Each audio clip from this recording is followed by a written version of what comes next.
বাংলাদেশ সফরে এসেছেন ভারত প্রশান্ত মহাসাগরীয় অঞ্চলের ব্রিটিশ পররাষ্ট্র প্রতিমন্ত্রী ক্যাথরিন ওয়েস্ট।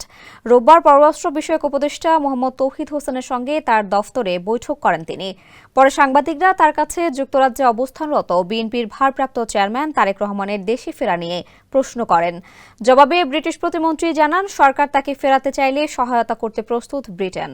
আওয়ামী শাসনের অবসান ঘটার পর থেকেই বিএনপির ভারপ্রাপ্ত চেয়ারম্যান তারেক রহমানের দেশে ফেরার গুঞ্জন শোনা যাচ্ছে। ব্রিটিশ প্রতিমন্ত্রী বলেন, আমরা সরকারকে সমর্থন করতে চাই, কারণ এখন একটা ক্রান্তিকাল চলছে। অন্তর্বর্তী সরকার যে ধরনের কাজ করছে তাতে তাকে সমর্থন জানাতে চাই। ক্যাথরিন ওয়েস্ট আরও বলেন, বাংলাদেশের গণতন্ত্রের ভবিষ্যৎ যাত্রায় প্রফেসর ইউনূসের ভিশনের দিকে তাকিয়ে আছে যুক্তরাজ্য। Introducing High Class by Akij Port. এক্ষেত্রে অন্তর্বর্তী সরকার কী ধরনের সহায়তা চায় সেই অনুযায়ী পরবর্তী পর্যায়ে বাংলাদেশের জনগণ সমর্থন পাবে।